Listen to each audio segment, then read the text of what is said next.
Elvis Presley died today. He was 42. Apparently, it was a heart attack. He was found at his home in Memphis, not breathing. The death of Elvis Presley was not only a medical tragedy, but also one of the darkest mysteries in the history of 20th century music. Only a few months after his passing, a preliminary autopsy report released by a Shelby County medical examiner revealed chilling details. Crucial information left blank, mysterious bruises on the body, and most notably a puzzling stitched incision on the abdomen. This wound was believed to be connected to either an organ transplant or a secret medical experiment from the 1970s.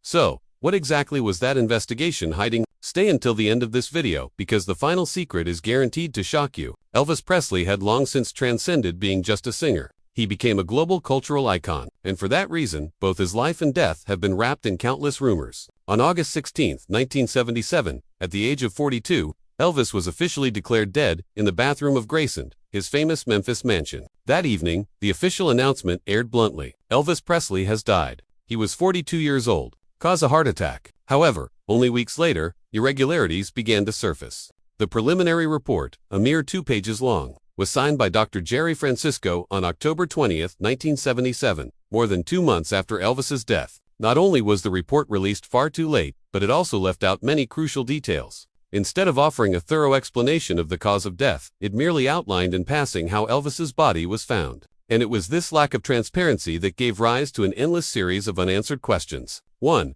The autopsy report was flawed and left out key information. When the report was made public, many expected it to reveal the truth. Instead, it omitted fundamental entries: weight, height, body temperature, even the exact time of death, all left blank. Such details are mandatory for reconstructing the timeline of a death. Weight, for instance, could have shed light on Elvis's deteriorating health. Body temperature and time of death could have revealed how long he had been unresponsive before being discovered. But all of it was missing. Near the end of his life, Elvis was said to have weighed up to 350 pounds, 160 kilos. Yet, no official number appeared in the report. Experts believe the omission was deliberate, intended to shield the public from knowing the extent of his obesity. Was the medical office pressured by hidden forces surrounding Elvis to alter the record? Even more unsettling, the report carried the official stamp of approval and was legalized by the FBI.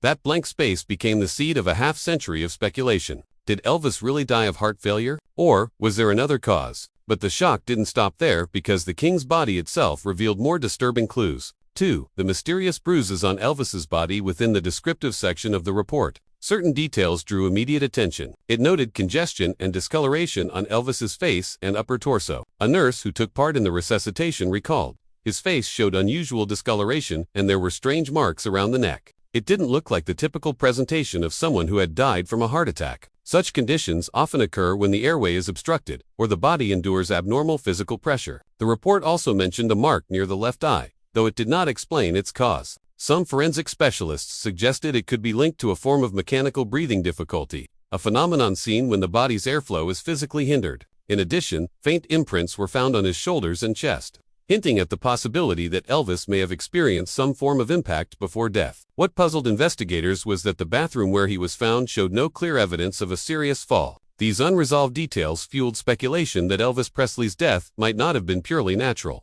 And the mystery deepened when medical staff insisted his body had already gone rigid by the time it was discovered. 3. Elvis's body was already stiff when found. The official report listed the cause as hypertensive cardiovascular disease associated with arterioclip, a vague, safe phrasing, but one that did not address the glaring anomalies. When medical personnel arrived, Elvis's body was already in rigor, mortise joints and muscles stiff, hardened like stone. Yet, this contradicted the timeline. He was last seen alive at 8 a.m. and found around 200 p.m., a 6-hour gap, far too short for rigor mortis to fully set in. Moreover, the report recorded fixed livor mortis, a condition that generally only occurs 8 to 12 hours after death. Logically, this would suggest Elvis may have died the night before, or at least many hours before Ginger Alden discovered him in the bathroom. This sparked a chilling question. Had someone known about Elvis's death long before, but staged the timeline to present a neater narrative for the media? Was he truly found in the bathroom that morning, or had he already passed away hours earlier? This question has never been answered satisfactorily, and it becomes even murkier when we consider that Elvis's complete autopsy files were sealed away by his own family. 4. The autopsy sealed for 50 years, and the family's hidden secret. The greatest mystery surrounding the death of Elvis Presley is that his complete autopsy report was ordered sealed for 50 years by his father, Vernon Presley. This means the report can only be released in 2027.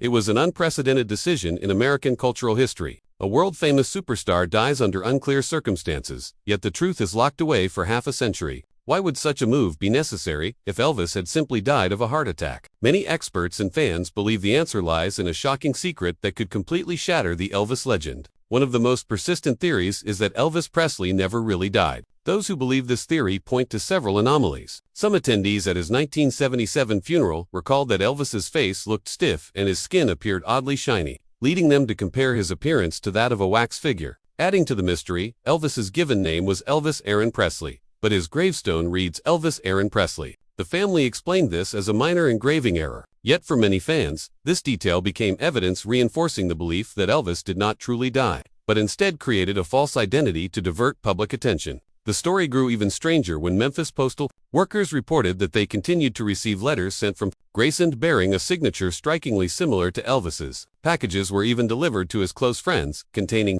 photographs of South American landscapes, fueling further speculation that Elvis had disappeared to live another life, and the mystery deepened further when the autopsy report itself revealed another bizarre clue: a strange surgical scar on his abdomen, 5 suspicions of organ transplants or secret medical experiments. The autopsy contained one detail that left many specialists baffled. Elvis Presley had a stitched incision on the left side of his abdomen, but no public medical records explain why he had undergone such surgery. Some medical workers in Memphis recalled hearing doctors mention that Elvis had once undergone an operation to remove a foreign object from his abdomen, but no one knew the details. Rumors circulated that the procedure was deliberately left out of official records due to its sensitive nature. Some experts speculated that it could have been linked to undisclosed medical experiments in the 1970s, a period when the United States was later exposed for running secretive research programs. On the other hand, a less sensational theory suggests Elvis had suffered from severe gastrointestinal issues, specifically megalon colon enlargement. However, this information was concealed because his family feared that revealing it would tarnish the king of rock and roll image in the media. Whatever the true reason for the surgical scar, it left a gaping hole of uncertainty. And even more puzzling was the discovery of another suspicious detail inside Graceland itself. 6. The medicine cabinet at Graceland was cleared before police arrived. The first witnesses who entered Elvis's bathroom that afternoon all testified to the same thing. His medicine cabinet was crammed with bottles and vials. Elvis was well known for using a wide variety of drugs from sleeping pills and painkillers to tranquilizers. A close aide recalled, he never went anywhere without carrying an entire suitcase full of medicine. Yet by the time the police officially arrived, all of it had vanished. The medicine cabinet was empty, the drawers spotless. Not even a single empty bottle remained. This created a glaring time gap of several hours between the moment Elvis was first found unresponsive and the arrival of law enforcement. Who entered Graceland during that period? And how were they able to remove every trace of evidence so quickly? Rumors spread that Elvis's private doctors were summoned before the police packing medications into black bags and sneaking them out through the back door. But there was also another, more controversial theory that powerful forces within the entertainment industry intervened. If the public learned that Elvis's death was linked to heavy reliance on prescription drugs, the entire empire built around him would have faced devastating consequences. And just as investigators began piecing together these clues, another thread emerged. Hundreds of mysterious phone calls connected to organized crime, 700s of mysterious mafia calls, and massive debts. Right after the news of Elvis Presley's death,